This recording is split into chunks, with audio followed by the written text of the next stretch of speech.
নমস্কার, গল্পকথকৃতি চ্যানেলে আপনাদের সবাইকে স্বাগত। তাজের স্বপ্ন উপন্যাসে শুরু করছি আজকে ষষ্ঠ পর্ব।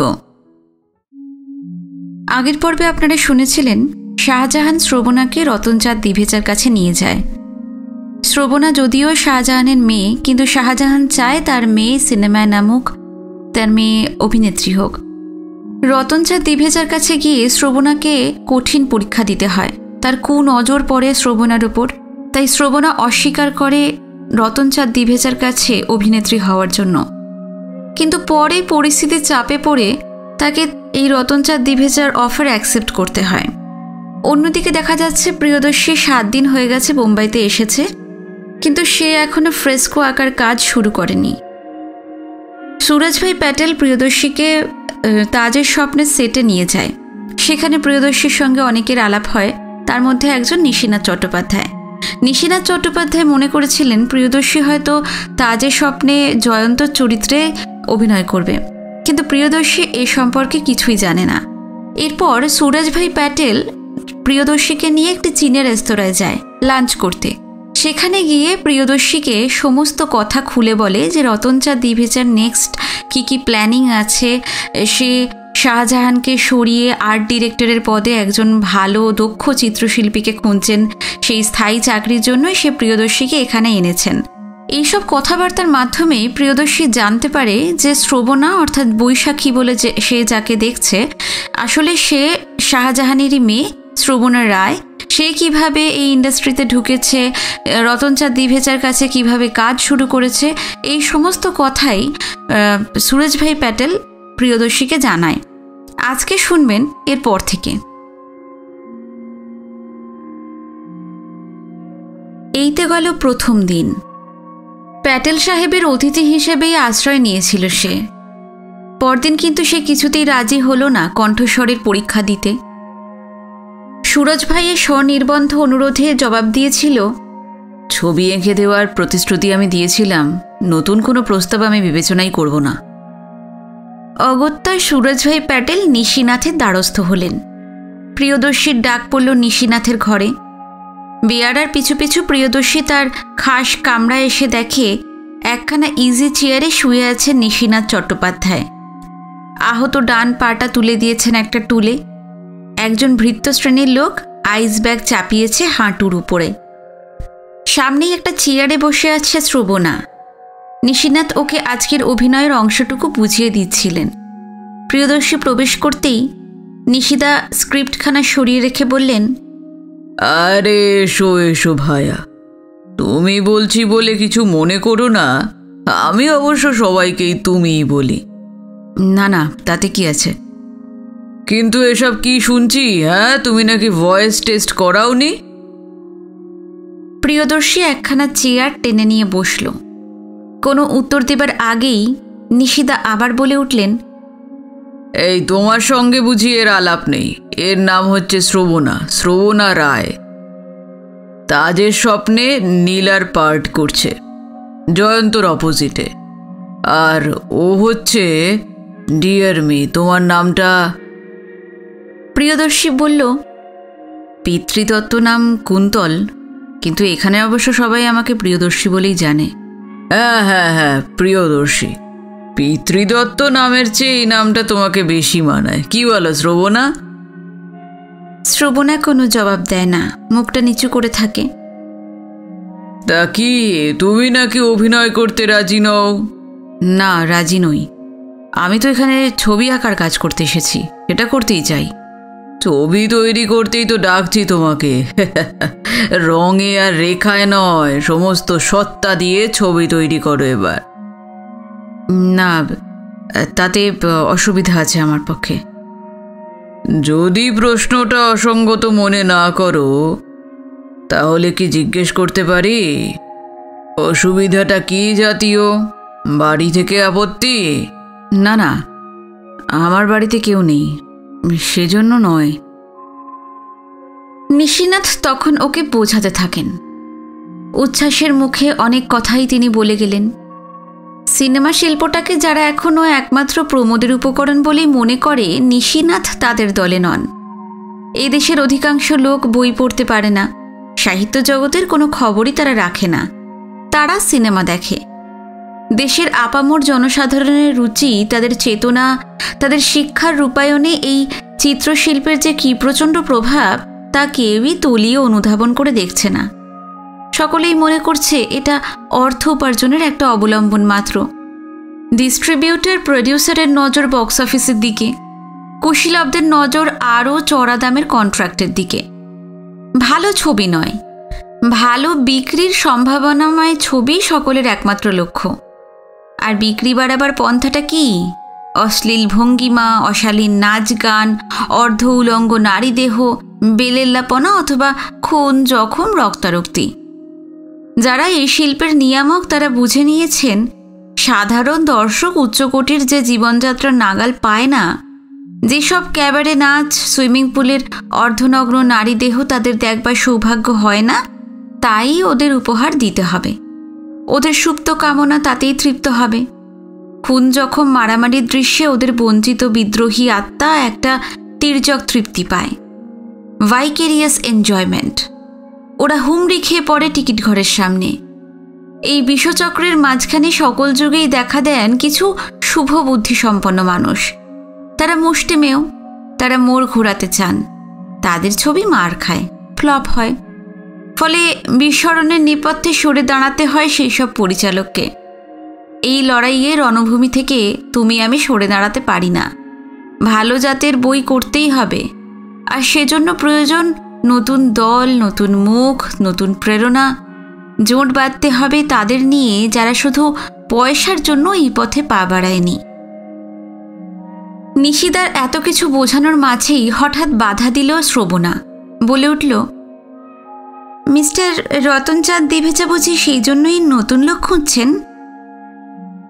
নিশিনাথ সোজা হয়ে উঠে বসেন। স্থির দৃষ্টিতে শ্রবণার দিকে দৃষ্টিপাত করে বললেন, না, দিভেচা আমাদের বিপক্ষ শিবিরের লোক, কিন্তু নিশিনাথ চাটুর্যে যে বই তোলে সে বইয়ে সেই তার প্রাণকেন্দ্র। দিভেচা যে তাজের স্বপ্ন দেখছে, আমি কিন্তু সেই তাজের স্বপ্ন দেখছি না। আমার কোনো কথায় কথা বলার সাহস যদি দিভেচার থাকতো তাহলে এই ছবি আমি হাতেই নিতাম না। শ্রবণা আবার বাধা দিয়ে বলে উঠল, কিন্তু এই ছবিতেও তো বেডিং কস্টিউম পরে অর্ধনগ্নার ছবি দেখানো হচ্ছে। কে বলল তোমাকে? কেন, দিভেচাই তো বলেছিলেন। নিশিনাথ একটু চুপ করে থাকেন, কি যেন ভেবে নেন, তারপর বললেন, শাহজাহান আর্ট ডিরেক্টর যে তাজের স্বপ্ন দেখছিল সেটা ফ্যান্টাস্টিক হলেও রোম্যান্টিক, আর দিভেচা যে তাজের স্বপ্ন দেখছে সেটা রোম্যান্টিক না হলেও ভালগার। দিভেচা যদি শাহজাহানের উর্দু গল্পের খোল নলচে বদলাতে সংকোচবোধ না করে, তবে নিশিনাথ চাটুর্যেও দিভেচার গল্পের আদ্যপান্ত বদল করতে কুণ্ঠিত হবে না। নীলার সমুদ্র স্নানের সিকোয়েন্সটা আদ্যন্তই বাদ দিয়েছি আমি। তুমি জানো না তো শ্রবণা, আমি যদি মাঝখানে এসে না দাঁড়াতাম তুমি এই ছবিতে নামতে না। তুমিও তো সরে দাঁড়িয়েছিলে প্রথমটায়। শ্রবণা চুপ করে থাকে। প্রিয়দর্শী বলে, শ্রবণা দেবী কেন আপত্তি করেছিলেন জানি না, কিন্তু আমার আপত্তিটা সম্পূর্ণ ব্যক্তিগত কারণে। আপনি আমাকে মাফ করবেন। ইজি চেয়ারের পাশে পড়ে থাকা লাঠিটায় ভর দিয়ে নিশিনাথ উঠে দাঁড়ান, বলেন, এবার ফ্লোরে যাবার সময় হয়েছে। প্রিয়দর্শী এবার সরাসরি শ্রবণাকে প্রশ্ন করে, আচ্ছা, গত 4 অক্টোবর আপনি আগ্রা ফোর্ট স্টেশনে... নিশিদা, এই স্ক্রিপ্টটা পড়ে থাকলো যে। স্ক্রিপ্টটা ওর হাত থেকে নিয়ে নিশিনাথ দ্বারের দিকে এগিয়ে যান, বলেন, তোমরা কথা বলো, আমি যাই। আমি তো পারলাম না। দেখো শ্রবণা, তুমি যদি ওকে রাজি করাতে পারো। না না, চলুন না, আমিও যাচ্ছি আপনার সঙ্গে। প্রিয়দর্শীর অসমাপ্ত বাক্যটা আর সমাপ্ত হলো না। হলো নাই বা কেন? পরিষ্কার একটি জবনিকা তো টেনে দিয়ে গেল শ্রবণা তার উপেক্ষা ভরা জবাবে। এই গেল দ্বিতীয় দিন। তৃতীয় দিনেই এসে পড়লেন দিভেচা। প্রিয়দর্শীর আবার ডাক পড়ল, খোদ মালিকের ঘরে। কিন্তু প্রিয়দর্শী মনস্থির করে ফেলেছে, না, শ্রবণার বিপরীতে জয়ন্তর ভূমিকায় সে অভিনয় করতে পারবে না। সে কথা অবশ্য খোলাখুলি প্রকাশ করে বলবার প্রয়োজন নেই। ও শুধু দৃঢ়ভাবে জানালো যে সিনেমায় নামবার ইচ্ছা ওর নেই, কারণটা ব্যক্তিগত। ওর আপত্তির কথা পূর্বেই শুনেছিলেন দিভেচা। কাজের মানুষ তিনি। এবার প্রিয়দর্শীর সামনে যিনি দাঁড়ালেন তিনি আর সেই অশোকা হোটেলের মদ্যপ নন, ম্রাশ ভারী প্রডিউসার। একবার মাত্র অনুরোধ করলেন প্রিয়দর্শীকে। প্রস্তাব প্রত্যাখ্যান মাত্রই বললেন, okay, sorry to give you troubles. যাতায়াতের ভাড়া তো আপনাকে দেওয়াই আছে, সো ইউ কুইট। আপনি আমাকে দিয়ে ফ্রেস্কো আঁকাবেন না? No thanks. সংক্ষিপ্ত আলাপ। প্রিয়দর্শী বেরিয়ে এলো শীততাপ নিয়ন্ত্রিত ঘর থেকে। সুরজ ভাই তবু একবার শেষ চেষ্টা করলেন, কিন্তু প্রিয়দর্শী দৃঢ় প্রতিজ্ঞ। সেদিন সন্ধ্যা ট্রেনেই সে ফিরে যাবে। কোথায় তা এখনো ঠিক করেনি, তবে বোম্বাইয়ে আর একদিনও নয়। প্যাটেল বললে, বাবুজি, আপনার আসল আপত্তিটা কোথায় তা আমাদের কাউকে কিন্তু বলেননি। এ তো অল্প পরিচয়, সে প্রশ্নটা করা হয়তো অশোভন হবে আমার তরফে, কিন্তু একটা কথা আমার কানে এসেছে, তাই আমি কথাটা বললাম। আপনার আপত্তি কি শ্রবণা দেবীর বিপরীতে অভিনয় করতে হচ্ছে বলে? এই কথা মনে করার কারণ? না, প্রোডাকশন ম্যানেজার হিসেবে সব দিকেই তো আমাকে নজর রাখতে হয়। শুনেছি আপনি একাধিকবার বলেছেন শ্রবণা দেবী আপনার পূর্ব পরিচিত। এই কথা কি সত্যি? হ্যাঁ সত্যি, উনি আমার অপরিচিত নন। আপনি কি অন্য কোনো চরিত্রে অভিনয় করতে রাজি আছেন? অন্য কোনো ছবিতে? না সুরজ ভাই, অসংখ্য ধন্যবাদ আপনাকে। বোম্বাই আমার ভালো লাগছে না। আমি বড় খেয়ালি মানুষ তো, এই জীবন আমার সহ্য হবে না। হ্যাঁ বুঝলাম, কিন্তু এমনও তো হতে পারে যে সর্বসমক্ষে আপনি শ্রবণা দেবীকে জিজ্ঞাসা করেছেন বলেই তিনি পূর্ব পরিচয়টা অস্বীকার করতে বাধ্য হয়েছেন। হ্যাঁ, হতেই পারে। হতে পারে না, यही सच है। হয়তো এ কথা স্বীকার করার মধ্যে শ্রবণা দেবীর তরফে কোনো সংকোচ আছে। তবে কিস বাত কি সংকোচ সেটা আপনি ভালো জানবেন। প্রিয়দর্শী চুপ করে যায়। তা বাবুজি, আপনি কি ওর সঙ্গে আড়ালে একবার কথা বলবেন? সেই সুযোগ আমি আর পাচ্ছি কোথায় বলো? ডরিয়ে মত, আমি সুযোগ করে দেব। আজ ঠিক 8:30 বাজে আপনি গেটের কাছে ওই হোয়াইট অ্যাম্বাসেডর গাড়িটার কাছে থাকবেন। ওই গাড়িতে করেই শ্রবণা দেবীকে বাড়ি ছেড়ে আসতে হয়। আপনিও যাবেন ওই গাড়িতে, আমি ড্রাইভারকে বলে দেব। নির্দেশ মতো রাত 8টার সময় গেটের কাছেই দাঁড়িয়েছিল প্রিয়দর্শী। স্টুডিও থেকে শ্রবণা আর প্যাটেল কথা বলতে বলতে বেরিয়ে আসে, এগিয়ে আসে গাড়িটার কাছে। হঠাৎ প্রিয়দর্শীকে দেখতে পেয়ে প্যাটেল বলে ওঠে, এই তো আপনি তো আছেন, ভালোই হয়েছে। আপনি ওই গাড়ি করেই চলে যান, শ্রবণা দেবীকে নামিয়ে গাড়ি আপনাকেও নামিয়ে দিয়ে আসবে। শ্রবণা থমকে দাঁড়িয়ে পড়ে। প্রিয়দর্শীর দিকে এক নজর তাকিয়েই নত করে দৃষ্টি। তারপর যেন কিসের একটা দ্বিধা ছেড়ে ফেলে দিয়ে বললে, তার চেয়ে আমাকে বরং একটা ট্যাক্সি ডেকে দিন। এতটা ঘুরপথে গেলে ওনার দেরি হয়ে যাবে। আরে না, ঘুরপথ হবে কেন? উনি তো ওই দিকেই যাবেন বলেন, তাই না? জুহুতেই তো যাবেন আপনি। প্রশ্নটা প্রিয়দর্শীকে, কিন্তু সে জবাব দেবার আগেই শ্রবণা বলে ওঠে, না থাক না, আপনি দয়া করে আমাকে একটা ট্যাক্সি ডেকে দিন। রাগে দুঃখে অভিমানে প্রিয়দর্শীর ইচ্ছে হলো নিজের গালে ঠাস করে একটা চড় মারে। বললে, না তার প্রয়োজন হবে না শ্রবণা দেবী, ট্যাক্সি আমিই ডেকে নিচ্ছি। আর তাছাড়া প্যাটেল সাহেব ভুল বলছিলেন, জুহুর কোনো মোহ আমাকে আকর্ষণ করছে না। আমি বরং জুহুর বিপরীত দিকেই যেতে চাই। প্যাটেল হাত দুটি উল্টে দিয়ে হতাশার ভঙ্গি করল। আর ঠিক তখনই যেন দৈববাণীর মতো শোনা গেল, ট্যাক্সি কাউকেই ডাকতে হবে না, শ্রাবণাকে আমি পৌঁছে দিচ্ছি। এসো শ্রাবণা। তিনজনেই চমকে ওঠে। অন্ধকারের মধ্যে কখন যেন এসে দাঁড়িয়েছেন স্বয়ং রতনচাঁদ দিভেচা। এসো শ্রাবণা, ওকে অ্যাম্বাসাডারটা ছেড়ে দাও। আমি তো জুহুর দিকে যাচ্ছি। আজ রাত জুহুই মুঝে খিঁচ রহি है। হঠাৎ কি যেন হলো শ্রবণার। চট করে ঘুরে দাঁড়ায় প্রিয়দর্শীর মুখোমুখি, চেপে ধরা তার হাতখানা। ঠিক সেই মুহূর্তেই গেট দিয়ে ঢুকলো একটা গাড়ি। তারই হেডলাইটের ক্ষণিক আলোয় প্রিয়দর্শী দেখতে পেল শ্রবণার মুখটা ছাইয়ের মতন সাদা হয়ে গেছে। মনে হলো ঘামে ভিজে উঠেছে শ্রবণার মুঠি। শ্রবণার মধ্যে একটা অদ্ভুত পরিবর্তন হলো। আপ্রাণ প্রচেষ্টায় সে লাস্যময়ী এক নারীর ভূমিকায় অবতীর্ণ হলো যেন। হেসে বললে, থ্যাংক ইউ মিস্টার দিভেচা, কিন্তু আজকে সন্ধ্যাটির জন্য আমাকে মাপ করতে হবে। হলেও হতে পারত, কিন্তু হিরোর সঙ্গে এই লাস্ট রাইড বঞ্চিত হতে চাই না। আপনি তো রইলেনই, একে তো আর পাবো না। প্রিয়দর্শীর হাতটা আকর্ষণ করে শ্রবণা। প্যাটেল যেন প্রস্তর মূর্তি। দিভেচা হেসে বললে, ক্লেভার গার্ল। শ্রবণার দৃঢ় মুঠিতে হাতটা ধরাই ছিল। ওর পিছনে পিছনে গাড়িতে উঠে বসে প্রিয়দর্শী। গাড়িটা নেমে এলো পথে। শ্রবণা হাতটা শিথিল করে দু হাতে মুখটা ঢেকে গাড়ির উপরান্তে বসে থাকে নিশ্চুপ। গাড়ি চলেছে এঁকে বেঁকে জনবহুল বোম্বাইয়ের সড়ক দিয়ে। আর নিজেকে সম্বরণ করতে পারে না প্রিয়দর্শী। অস্ফুটে বলে, ব্যাপার কি বৈশাখী? শ্রবণা কোনো জবাব দেয় না, হাতটাও সরিয়ে নেয় না মুখ থেকে।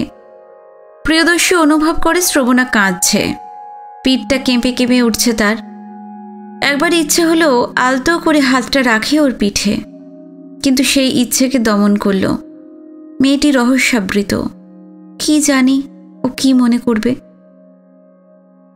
শ্রবণা নিজেই সামলে নিল। আঁচলে মুখটা মুছে স্থির হয়ে বসল। প্রিয়দর্শী কি একটা কথা বলার উপক্রম করতেই মেয়েটি ঠোঁটে আঙুল ছোঁয়ালো। যে কথা খেয়াল হয়নি প্রিয়দর্শীর, এমনকি প্যাটেলেরও, সেই কথাটা কিন্তু ভোলেনি শ্রবণা। তার সহজাত নারীর প্রবৃত্তিতে। গাড়ির চালক দিভেচা নিয়োজিত, তাকে বিশ্বাস নেই। বাঁকের মুখে শ্রবণা বলল, বাস বাস, यही रुक যাও। প্রিয়দর্শীও যন্ত্রচালিতের মতো নেমে আসে। জুহু সমুদ্র তীরের কাছেই থেমেছে গাড়িটা, শ্রবণার বাড়ির অনতি দূরে। প্রিয়দর্শী প্রশ্ন না করে আর পারে না। কি হলো, এমন মাঝপথে হঠাৎ নেমে পড়লেন যে? পিচের সড়ক ছেড়ে শ্রবণা বালিয়াড়ির দিকে অগ্রসর হতে থাকে। ঝোড়ো হাওয়ায় ওর আঁচলটা উড়ছে, চুলগুলো চোখে মুখে উড়ে পড়ছে। হাত দিয়ে চুলের গুচ্ছ সরিয়ে দিয়ে শ্রবণা বলে, সব জিনিসকে শেষ পরিণতি পর্যন্ত টেনে নিয়ে যাওয়াই কি ভালো? এমন মাঝপথে যবনিকা পড়াই তো রোম্যান্টিক। রাত বেশি হয়নি। জুহু সমুদ্র তীরে তখনও ঘর পালানো মানুষের কলগুঞ্জন। নানান বেশে নানান জাতের মানুষ ছড়িয়ে ছিটিয়ে রয়েছে সমুদ্র সৈকতে। সমুদ্রের দিক থেকে শোঁ শোঁ আওয়াজ তোলে অবিশ্রান্ত ঝোড়ো হাওয়ার খ্যাপামে। নারকেল গাছগুলো ঝাঁকড়া মাথা নুয়ে কাকে যেন প্রণাম করছে। প্রিয়দর্শী অনুভব করে মেয়েটি ইতিমধ্যেই বেশ সামলে নিয়েছে নিজেকে। গাড়ির ভিতরকার লবণাক্ত আর্দ্র মুহূর্তগুলো যেন সে অস্বীকার করতে চায়। সেও পায়ে পায়ে এগিয়ে আসে বালিয়াড়ির উপরে, বলে, হ্যাঁ, সে কথা 100 বার। কলমুখরিত সমুদ্র সৈকতে আলোকোজ্জ্বল অংশটা এড়িয়ে ওরা উত্তর দিকে চলতে থাকে। সমুদ্র গর্জনের সঙ্গে ট্রানজিস্টারে বাজানো একটা সঙ্গীত মূর্ছনার অর্কেস্ট্রা। তারই মধ্যে শ্রবণা বলে, আর তাছাড়া আপনার কাছে অপরাধী হয়ে আছি, এই সুযোগে ক্ষমাও চেয়ে নিতে চাই। অপরাধী? অপরাধটা কিসের শ্রবণা দেবী? অপরাধটা কিসের তা তো আপনি ভালোই জানেন। শাস্তিও দিয়ে চলেছেন সেই অপরাধের। শাস্তি? আমি কি শাস্তি দিচ্ছি? কেন? ওই যে সম্বোধনটায়, আমার নাম কি শ্রবণা?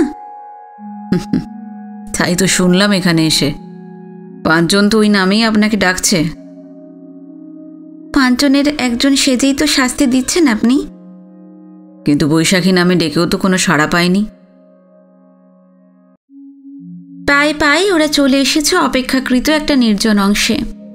কংক্রিটের একটা ভাঙা স্তূপের উপর শ্রবণা বসল, বলে, অপরাধ করেছিলাম নিভৃতে, কিন্তু আপনি যে তার বিচার করতে বসলেন প্রকাশ্য আদালতে। নিভৃত অপরাধের প্রকাশ্য বিচারিত আইনের নির্দেশ। প্রিয়দর্শীও পাথরের অপর প্রান্ত উপবেশন করে। আঙুলে শাড়ির আঁচলটা জড়াতে জড়াতে শ্রবণা বলে, অপরাধী শাস্তি ভোগ করে, কিন্তু আবার সেই জলান্তিকেই। সেই শাস্তি মাথা পেতে নেব বলেই তো আজ আপনাকে ডেকে এনেছি। প্রিয়দর্শী একটা ঝিনুক কুড়িয়ে নিয়ে সেটার দিকে তাকিয়ে বললে, কিন্তু শাস্তি বিধানের আগে অপরাধীর একটা কনফেশন স্টেটমেন্ট আশা করা অন্যায় হবে না নিশ্চয়ই। কেন সেদিন আপনি কাকাবাবু মানে বনবিহারী বাবুকে বলেছিলেন যে আপনি বিধবা, কোনো এক মথুরা বাবুর ভাগ্নের সঙ্গে আপনার বিয়ের আয়োজন হয়েছিল? অপরাধী তার আগে স্বয়ং বিচারকের একটা কনফেশন স্টেটমেন্ট দাবি করছে। আপনি স্বীকার করুন, আপনার জীবনের ঘটনাই বলছিলেন সেই রাত্রে। অর্থাৎ কুন্তলের কাহিনী আমার নিজের জীবনের ঘটনা মনে করেই আপনি কাকাবাবুকে এক ঝুড়ি মিথ্যে কথা বলেছিলেন, তাই না? যাতে আপনি নেমে গেলে কাকাবাবু আমাকে সেই গল্পই করেন আর আমি হা হুতাশ করি।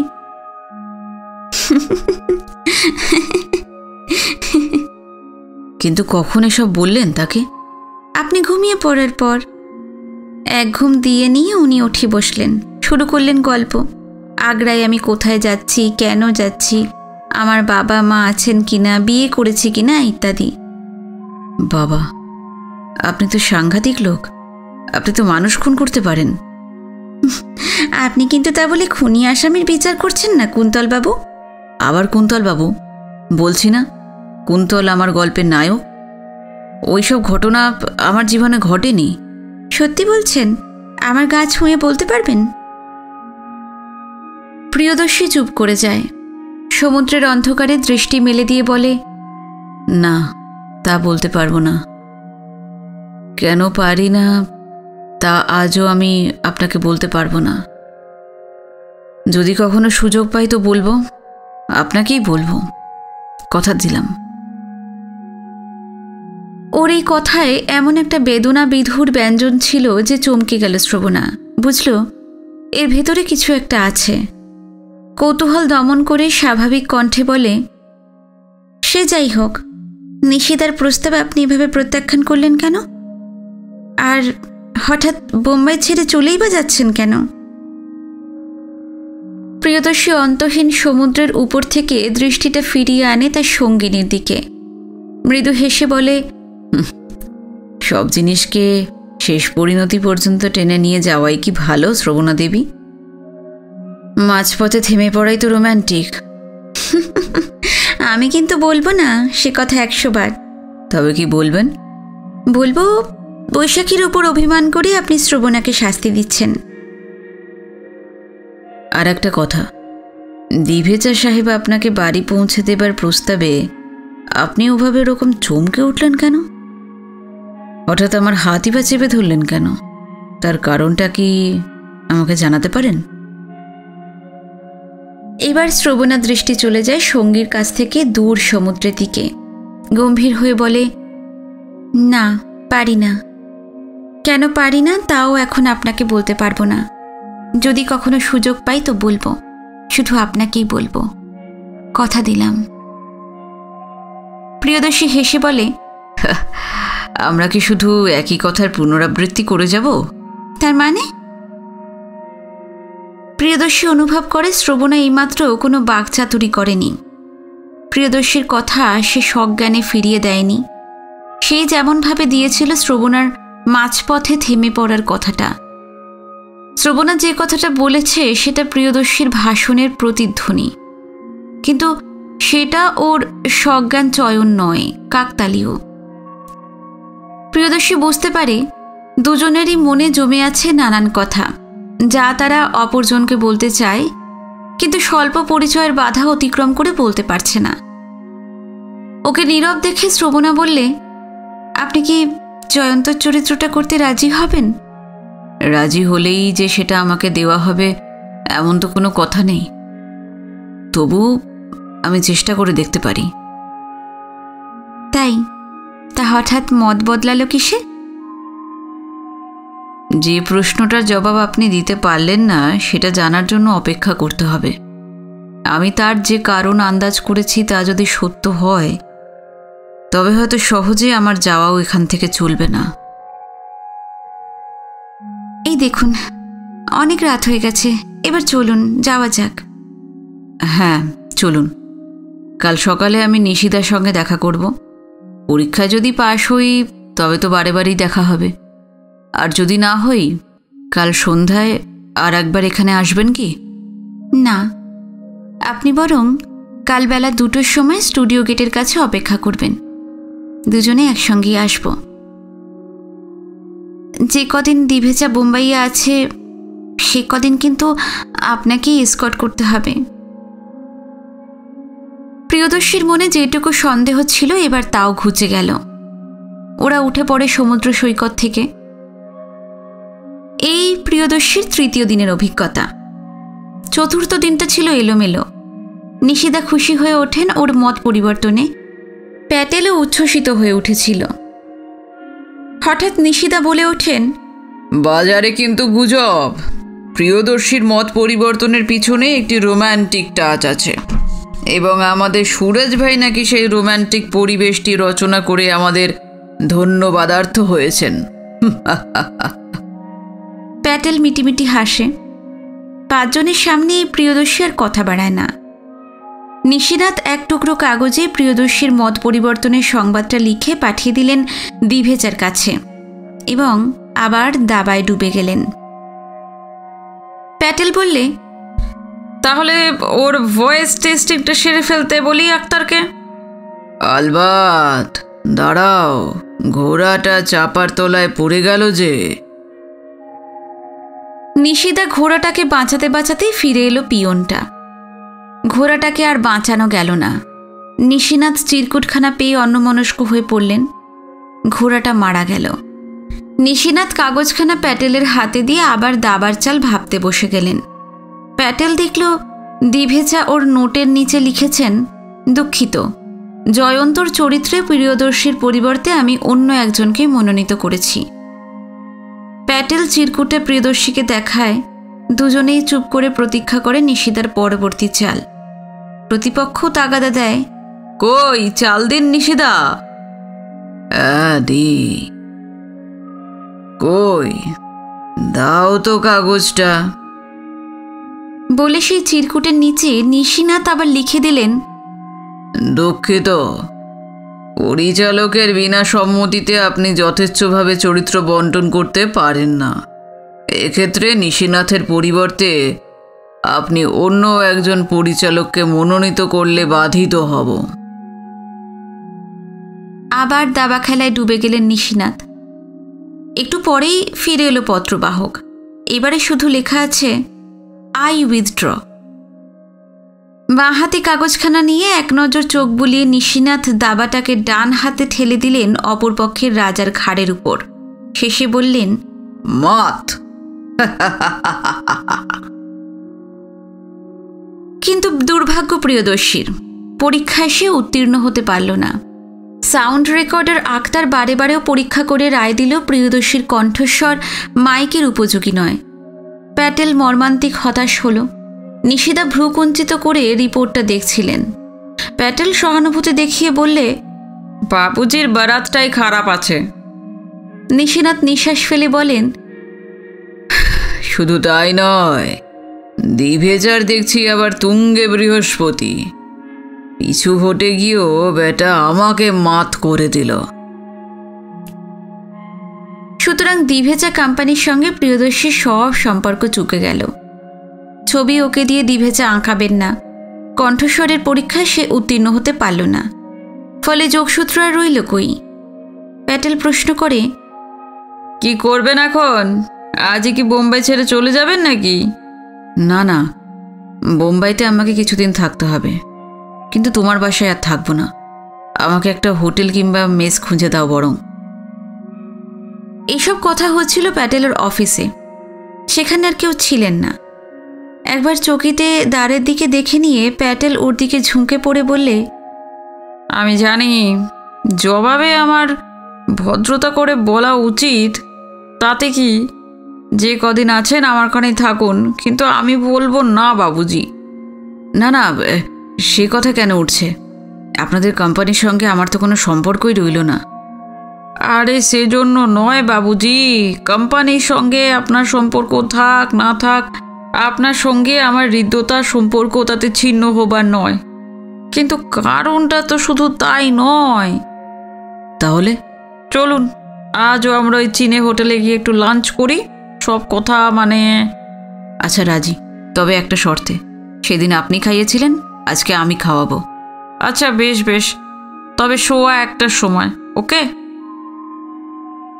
কাটায় 1:15 সময় সেই চীনা হোটেলে গিয়ে প্রিয়দর্শী দেখে সুরজ ভাই তার আগেই এসেছে। দুজনে গিয়ে বসলো একটি নিভৃত কোণায়।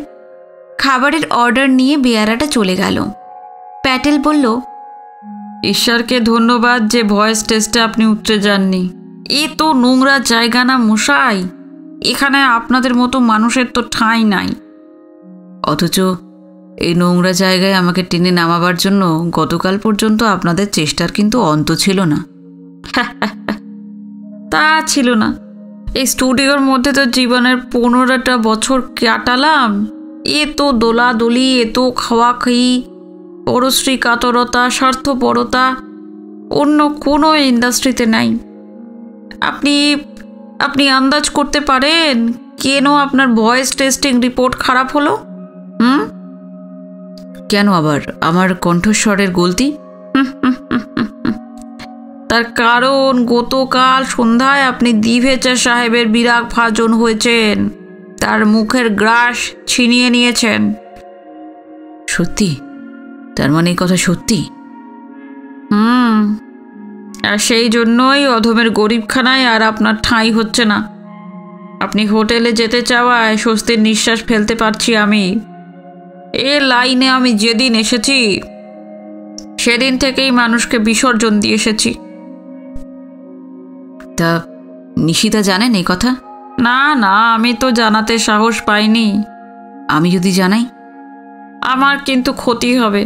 নিশিতা ফ্রিল্যান্সার, 5টা প্রডিউসারের সঙ্গে চুক্তিবদ্ধ হয়ে ছবি পরিচালনা করেন। আমি তো দিভেচা প্রোডাকশনের বেতনভোগ কর্মচারী আছি না। না, আমি নিজের জন্য বলছি না, আপনি ভুল বুঝবেন না আমাকে, কিন্তু জেনে শুনে এত বড় একটা অন্যায়কে প্রশ্রয় দিচ্ছেন আপনারা। আরে সেইটাই তো এই চাকরির ট্র্যাজেডি বাবুজি। একবার ভাবি সব কিছু ছেড়ে দিয়ে বেরিয়ে পড়ি, কিন্তু ভাবা তো সোজা, করা বড় কঠিন। নিশিদার মতো লোকের হাতে যদি প্রচুর টাকা থাকতো। তাহলে নিশুবাবুও কিন্তু ওই দলেই নাম লেখাতেন। না বাবুজি না, আপ নিশিदा को नहीं जानते हो, তাই আপনি এই কথাটা বললেন। আমি তো ওকে চিনি, ওর ইউনিটের সব লোক ওকে দেবতার মতো ভক্তি করে। প্রিয়দর্শী এই উচ্ছ্বাসে বাধা দেয় না। আর ঠিক তখনই খাবার এসে গেল। এরপর আরও 3টে দিন কেটে গেছে। প্যাটেলের বাসা ছেড়ে প্রিয়দর্শী উঠে এসেছিল একটি মেসে, নিম্ন মধ্যবিত্তের মেস। নানান জাতের মেহনতি মানুষ সেখানে থাকেন। পুঁজিটাও ফুরিয়ে এসেছে। কোথায় যাবে, কি করবে স্থির করে উঠতে পারছে না। একেবারে যদি বাঁধন ছেঁড়া হতো তাহলে যেদিকে দুচোখ যায় বলে বেরিয়ে পড়তে পারত অনির্দিষ্টের উদ্দেশ্যে। কিন্তু নতুন গ্রন্থিও যে পড়তে শুরু করেছে ওর জীবনে। দিনান্তে জুহু বিচে শ্রবণার সঙ্গে দেখা হয়। প্রথম দিনের আড়ষ্টতাটা দুপক্ষই কাটিয়ে উঠেছে ক্রমে। দুজনের কথাই দুজনে শুনেছে, অবাক হয়ে গেছে দুজনেই। কোথায় যেন একটা যোগসূত্র আছে ওদের জীবনে। প্রিয়দর্শী জানে না তার বংশ পরিচয়, শ্রবণাও প্রায় তাই। প্রিয়দর্শীর কোনো বন্ধন নেই, শ্রবণার আছে শাহজাহান। যদিও সেই বন্ধনটাকে সে ছিন্ন করতেই চায়, প্রিয়দর্শী ধীরে ধীরে পেশ করেছে তার জীবন ইতিহাস, রাঁচির জীবন, সদারঙ্গনী সাহেবের পরিচয়, মায়ের হারিয়ে যাওয়া ছবির কথা, বলেছে তার মানসিক বিকলতার কথা, যে কোনো সময় তার পুনরাক্রমণের আশঙ্কার কথাটাও। শ্রবণা প্রশ্ন করেছিল, আচ্ছা ডাক্তার সাহেব আপনার পরিচয় তাহলে জানেন? হ্যাঁ, বোধহয় জানেন। আমাকে তো কখনো বলেননি। আমাকে বারণ করেছেন কখনো যেন তাকে আমি চিঠি না লিখি, কখনো যেন তার সঙ্গে আর দেখা করতে না যাই। ডাক্তার সাহেব বোধহয় চেয়েছিলেন আপনি যেন আপনার জীবনের ওই অংশটা ভুলে যান, যে আঘাত থেকে আপনার স্মৃতিবিভ্রম হয়েছিল, কোনো সূত্রেই যাতে সে আঘাতটা আবার আপনার মস্তিষ্কে না লাগে, তাই সুপরিকল্পিতভাবে আপনার জীবন থেকে সরে দাঁড়াতে চেয়েছিলেন তিনি। হ্যাঁ, তাই হয়তো হবে। সম্ভবত তার সঙ্গে জীবনে আমার আর দেখাই হবে না কোনো দিন। সেটাও কিন্তু আপনার ভুল ধারণা। দেখা হবে, দেখা করে তো উচিত। তার সুস্পষ্ট নিষেধ সত্ত্বেও? হ্যাঁ, তা সত্ত্বেও। বিয়ে করে বউ নিয়ে তাকে প্রণাম করতে যাবেন না?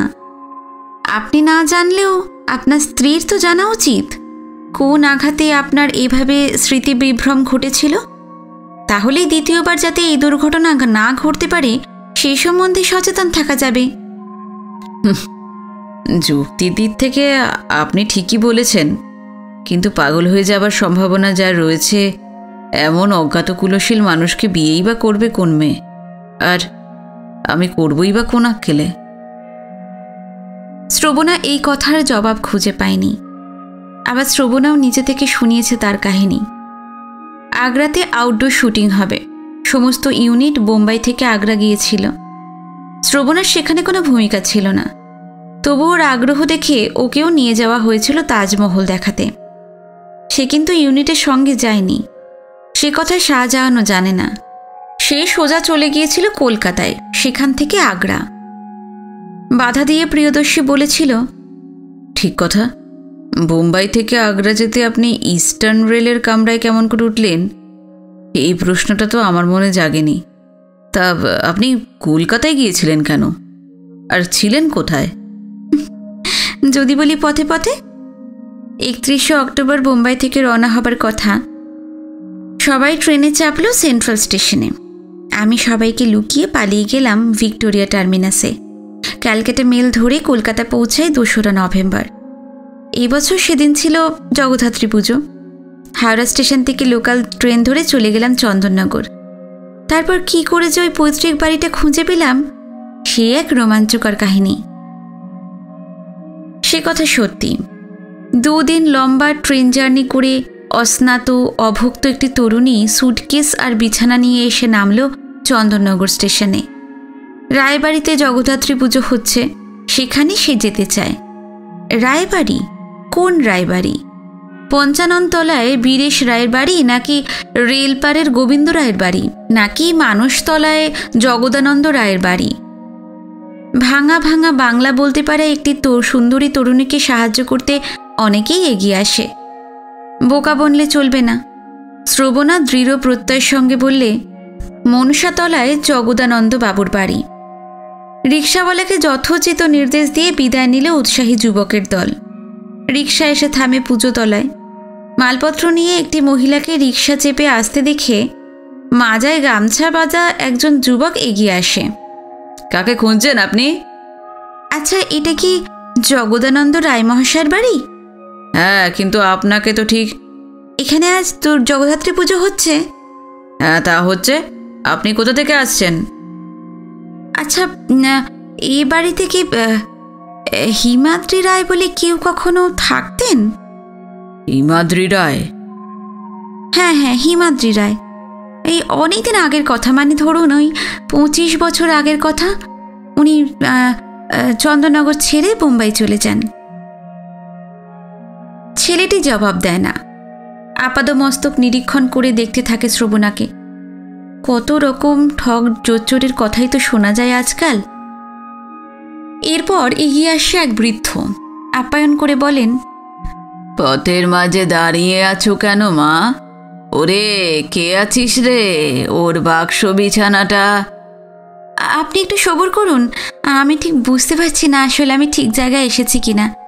আমি রায় বাড়ির খোঁজ করছি, যেখানে জগদ্ধাত্রী পুজো হয়, যে বাড়ি থেকে 25 বছর আগে হিমাদ্রি রায় বলে একজন নিরুদ্দেশ হয়ে যান। হিমাদ্রি? হিমাদ্রি আপনার কে হয়? শ্রবণা যেন অকুলে কুল পায়, বলে, আপনি হিমাদ্রি রায়কে চেনেন? হ্যাঁ, চিনি, কিন্তু এ বাড়ি তো সে বাড়ি নয় মা। তুমি কোথা থেকে আসছো? হিমাদ্রি রায় কে মেজো কাকা? তুই চিনবে না। হিমু রায় হচ্ছে জ্যোতির্ময় কাকার মেজো ছেলে। তোর জন্মের আগেই সে মুসলমান হয়ে যায়। হিমু রায় তোমার কে হন বললে না তো? জ্যোতির্ময় রায়ের কি বাড়ি রেলপাড়ে? সেই কথা তো বলবো না আমি। ওরা আমাদের শরিক, বনি বনাও নেই এ কথা ঠিক, কিন্তু আজকের এই জগদ্ধাত্রী পূজার দিনে হিমু রায়ের নাম করে কেউ যদি সে বাড়ির খোঁজ করে, তবে তার পুরো পরিচয় না পেয়ে আমি কিছু বলতে পারবো না মা। রেল ভ্রমণের ক্লান্তিতে এমনিতেই আধমরা হয়ে পড়েছিল শ্রবণা। এ কথায় জ্বলে উঠল। বেশ, বলবেন না, যেটুকু বলেছেন তার জন্যই আপনাকে ধন্যবাদ। রিকশাওয়ালাকে বলল, গাড়ি ঘোড়াও, রেলপাড়ের গোবিন্দ রায়ের বাড়ি চলো। স্তম্ভিত বৃদ্ধ দাঁড়িয়ে থাকেন অবাক দৃষ্টি মেলে। বাস্তবিকটা শেষ পর্যন্ত শ্রবণা খুঁজে বার করেছিল। অস্নাত অভুক্ত সমস্ত দিন চন্দননগর শহরটা চষে ফেলে অবশেষে এসে হাজির হয় ৫৫ তলায় বীরেশ রায়ের বাড়িতে। অনতি দূরে একটি মিষ্টির দোকানে বাক্স আর বিছানা জমা রেখে পায়ে হেঁটেই গিয়েছিল বীরেশ রায়ের বাড়ি। ইতিমধ্যে সে জানতে পেরেছে বীরেশ রায় হচ্ছেন জ্যোতির্ময় রায়ের কনিষ্ঠ পুত্র, অর্থাৎ ওর ছোট কাকা। বেলা পড়ে এসেছে এতক্ষণে। দলে দলে নারী পুরুষ ঠাকুর দেখতে আসছে। শ্রবণাকে কেউ খেয়ালই করে না। এমন তো কতই আসে ঠাকুর দেখতে। শ্রবণা অবাক হয়ে তাকিয়ে দেখল চারিধার প্রকাণ্ড চক মেলানো সাবেকি বাড়ি, চুনবালির পলেস্তারা খসে খসে পড়ছে, কার্নিশের খাঁজে অশ্বত্থের চারা জন্মেছে নিরুপদ্রবে, মারাত্মকভাবে ঝুলছে জল নিকাশে একটি লোহার পাইপ। সামনেই ভারী পাল্লার সদর দরজা, সেটা পার হলেই পূজা দালান। গোল গোল মোটা মোটা থাম, ইট বার করা, তার কার্নিশে পারাবতের কলগুঞ্জন। ওপাশে চওড়া একটা বারান্দা, তাতে পুরাতন আমলের তৈলচিত্র। কে জানে ওরা কারা? নিঃসন্দেহে ওরা শ্রবণার পূর্বপুরুষ। পুজো মণ্ডপে লাল পাড় গরদের শাড়ি পরা মহিলার দল হাতে হাতে পুজোর জোগাড় দিচ্ছেন। ছোট ছোট ছেলে মেয়ের দল লুকোচুরি খেলছে থামের আড়ালে। সরো সরো, সরে যাও বলতে বলতে একজন লোক ছুটে এলো ভিতর বাড়ি থেকে।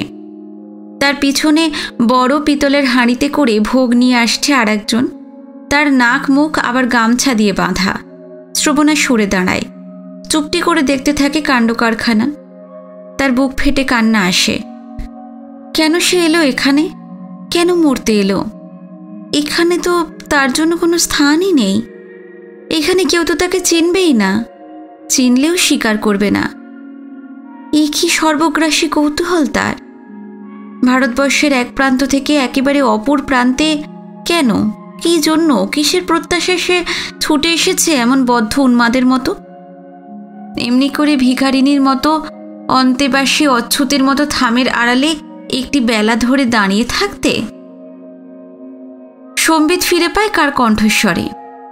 তাকিয়ে দেখে ওর যে অল্প ছোট একটি কুমারী মেয়ে শালপাতার ঠোঙায় প্রসাদ এনে ধরেছে ওর সামনে। নিন, প্রসাদ নিন। শ্রবণা যেন ইনফ্লুয়েঞ্জার রোগী, ক্ষীণস্বরে বললে, তোমার নাম কি ভাই? অঞ্জলি। বীরেশবাবু কে হন তোমার? আমার বাবা। আপনি? আমি আমি এই ঠাকুর দেখতে এসেছি। ও, অঞ্জলির এখন খোশ গল্প করার সময় নেই। তার কত কাজ। সে এবারে ছোট কর্তার মেয়ে। ঠাকুর দেখতে আসা উটকো লোকের জন্য একটি মুহূর্তের বেশি ব্যয় করবার মতো সময় সত্যিই ওর হাতে ছিল না। অঞ্জলি চলে যাবার পর শালপাতার ঠোঙাটি শ্রবণা মাথায় ঠেকায়। সমস্ত দিন উপবাসের পর শশা, কলা, নারকেলের কুচির স্বাদ অমৃতের মতো মনে হলো ওর। মায়ের প্রসাদ যে। আবার চুপচাপ দাঁড়িয়ে থাকা। কতক্ষণ যে এভাবে কেটে গেছে খেয়াল নেই। ইতিমধ্যে বাতি জ্বলে উঠেছে পূজা মণ্ডপে। নবমী পুজো সমাপ্ত হয়েছে, শেষ হয়েছে সন্ধ্যারতি। কত লোক এলো ঠাকুর দেখতে, প্রণাম করে চলে গেল, শ্রবণা জানেও না। আবার সে চমকে ওঠে অঞ্জলির কণ্ঠস্বরে, আপনাকে ঠাকুমা ডাকছেন? হ্যাঁ, আমাকে? ঠিক জানো তো তুমি? হ্যাঁ, ওই তো দূরে দাঁড়িয়ে আছেন উনি। এতক্ষণে নজর পড়ে পূজা মণ্ডপের শেষ প্রান্তে বারান্দায় ওই অন্ধকার কোণটায় দাঁড়িয়ে আছেন একজন অশীতি পরা বৃদ্ধা। পরনে তার সাদা থানের তসর, একখানা কপালের উপর হাত দিয়ে আলো আড়াল করে তীক্ষ্ণ দৃষ্টিতে তিনি দেখছিলেন শ্রবণাকে। পায়ে পায়ে শ্রবণে এগিয়ে আসে, চুপটি করে দাঁড়ায় ওর সামনে। কি নাম তোমার? শ্রবণা, শ্রবণা রায়। রায়? তা তুমি কোথা থেকে আসছো মা? শ্রবণা জবাব দেয় না। এর সম্মুখে এই পূজাতলায় দাঁড়িয়ে কিছুতেই সে মিথ্যে কথাটা বলতে পারল না। ও চিনতে পেরেছে তাকে। উনিও ঠাকুমা, জ্যোতির্ময় রায়ের বিধবা হিমাদ্রি রায়ের মা। বুকটা হুহু করে ওঠে শ্রবণার। ইচ্ছে করে ওর পায়ে লুটিয়ে পড়তে। তুমি তুমি একবার আমার সঙ্গে এসো তো বাছা। এই তুই যা। শেষ নির্দেশটা অঞ্জলিকে। আতঙ্কতাড়িত দৃষ্টিতে শ্রবণাকে একবার দেখে নিয়ে অঞ্জলি চলে যায় ওদিকে। বৃদ্ধার পিছু পিছু শ্রবণা এগিয়ে আসে বারান্দা পার হয়ে একটা ছোট চোরা কুঠুরিতে। এটা তার ঘর। সিঁড়ি ভাঙতে পারেন না বলে দ্বিতলে বাস করেন না। নিত্য দুবেলা তাকে যে ঠাকুর দালানে আসতে হয়। সারা বাড়িতে বিজলি বাতি, কিন্তু ওই ছোট্ট ঘরখানিতে জ্বলছে তেলের প্রদীপ। ক্ষীণদৃষ্টি বৃদ্ধার কাছে আলো আঁধার দুই সমান। হাতড়ে হাতড়ে ভাঙা দেহখানাকে বয়ে বেড়ান তিনি। তোমরা যারা ওর ঘরে যাবে দুদণ্ডের জন্য, সেই তোমাদের জন্যই ওই প্রদীপের আয়োজন। তাছাড়া সাঁঝের বেলায় ঘরে বাতি জ্বালতে হয়, আলো নজরে আসে বা না আসে। বৃদ্ধা ঘরে ঢুকে পিছন ফিরে দরজায় খিল দিলেন। তারপর শ্রবণার মুখোমুখি হয়ে দাঁড়ালেন। মাজায় হাত দিয়ে নুব্জ পৃষ্ঠদেশকে সোজা করে খাড়া হয়ে দাঁড়াবার একটি ব্যর্থ প্রয়াস করলেন। পুরো 1 মিনিট দুজনে মুখোমুখি দাঁড়িয়ে আছে, কারোর মুখে কোনো কথা নেই। তারপর অনেক দূর থেকে প্রতিটি কথা পরিষ্কার উচ্চারণ করে বৃদ্ধা বললেন, হিন্দু হস আর মুসলমান হস, ঠাকুর বাড়ি এসে আমার সামনে মিছে কথা বলবি না। তুই হিমুর মেয়ে। সমস্ত দেহের রোমকূপ খাড়া হয়ে উঠল শ্রবণার। থরথর করে কেঁপে উঠল সে। পরমুহূর্তে বৃদ্ধার পায়ের কাছে উবুর হয়ে পড়ে। বসে পড়লেন বৃদ্ধাও। পড়েই গেলেন তিনি। তারপর ওকে বুকে জড়িয়ে ধরে কেঁদে ফেললেন অশীতিপর বৃদ্ধা। শতাব্দীর এক পাত ধরে যত অশ্রু জমেছিল, সেই নিরুদ্ধ অশ্রুর বন্যায় তিনি ভেসে গেলেন, আর শ্রবণাকেও ভাসিয়ে দিলেন। কত যুগ যুগান্ত পার হয়ে গেল যেন। নীরব অশ্রুস্রোতে 2 যুগের 2টি নারী একাত্ম হয়ে উঠলেন বিনা সম্ভাষণে। অনেকক্ষণ পর মুখ মুছে শ্রবণা বললে, রেলের কাপড় তোমাকে ছুঁয়ে ফেলেছি ঠাকমা, না হলে এই অবেলায় তোমার স্নান করার আর কোনো প্রয়োজন ছিল না। হিমু জাত দেয়নি, এই কথা বলতে চাস? হ্যাঁ, তাই বলতে চাই। কে বলেছে তোমাদের তিনি মুসলমান হয়ে গেছেন? পইতে নেই তার গলায় বটে, কিন্তু অখাদ্য মাংস তিনি খান না। ঠাকুর দেবতাকে তো প্রণাম করতেও দেখেছি তাকে। কিন্তু ওরা যে বলে তার নাকি নাম হয়েছে। তুমি কি তোমার পাগল ছেলেকে চেনো না ঠাকুমা? তোমার উপর অভিমান করেই যে সে আজ শাহজাহান সেজেছে। কেমন করে খুঁজে পেলি দিদি? শ্রবণা কি জবাব দেবে? হঠাৎ কি এক অজানা আশঙ্কায় শিউরে ওঠেন উনি। ওর হাড় পাঁজরা বের করা বুকে মুখ দিয়ে পড়েছিল শ্রবণা। সেও চমকে ওঠে। কি হলো? হিমু কি? না না, তিনি ভালোই আছেন, বোম্বাইয়ে আছেন। তিনি অবশ্য জানেন না যে আমি লুকিয়ে তোমার কাছে চলে এসেছি। তা হ্যাঁ ঠাকমা, তুমি আমাকে দেখে চিনতে পারলে কেমন করে? তা বাপু সত্যি, পথে ঘাটে দেখলে চিনতে পারতুম না যে এ আমার হিমুর মেয়ে। দুপুরবেলাতে ছোট তরফের মণি ঠাকুরপো যখন এসে বললে কে একটি মেয়ে এসে হিমু রায়ের বাড়ি খুঁজছে আর কারো নাম বলতে পারছে না, তখনই ছ্যাঁত করে উঠেছে বুকের মধ্যে।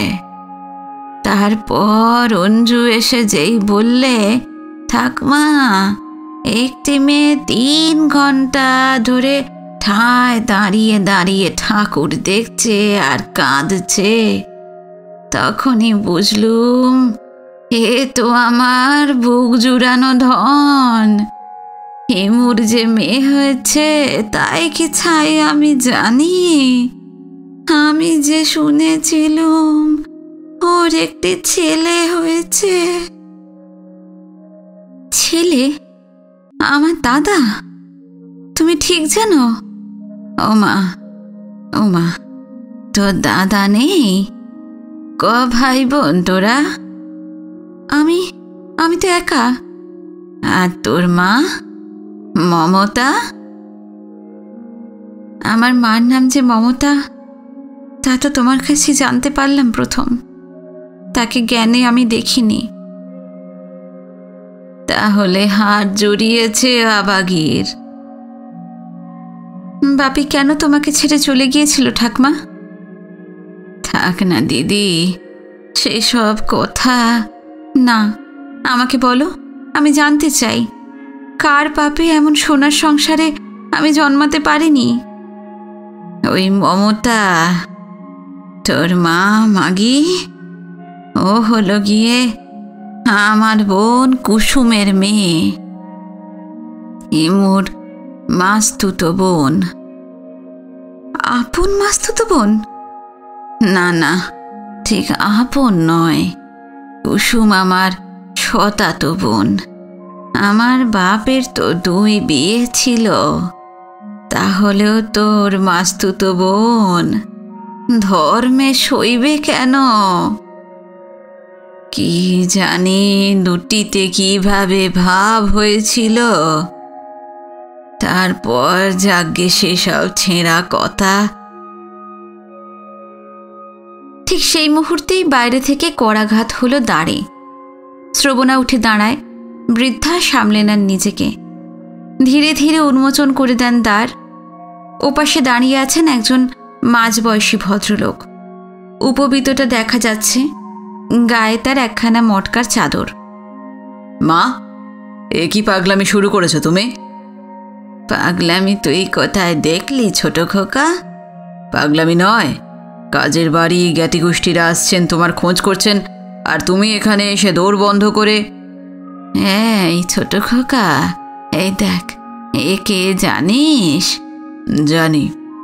মণি কাকা দুপুরবেলা যখন উপযাজক হয়ে এসে সর্বনাশের কথাটা বলে গেলেন, আমি তখন থেকেই জানি এমনি একটা অঘটন ঘটবে আজ ভাবতে পারিনি।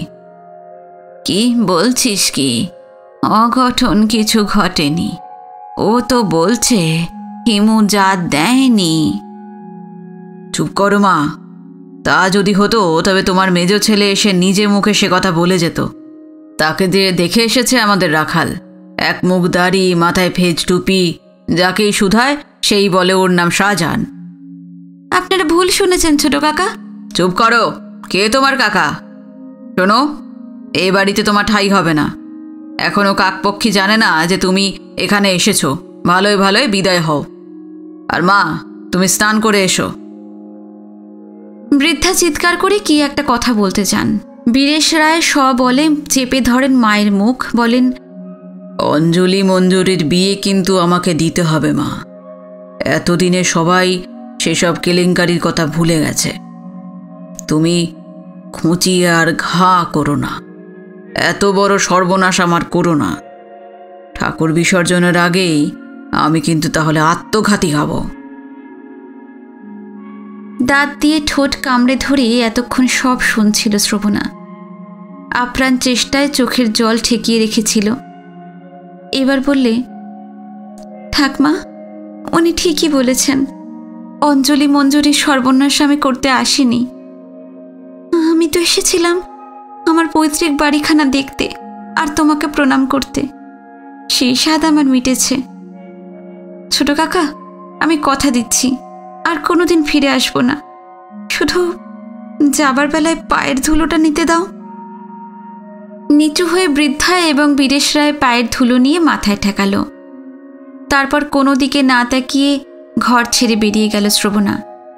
সে জানতেও পারল না বীরেশ রায়ের বাহুবন্ধে মূর্ছিতা হয়ে পড়ে রইলেন জ্যোতির্ময় রায়ের বিধবা হিমাদ্রি রায়ের মা।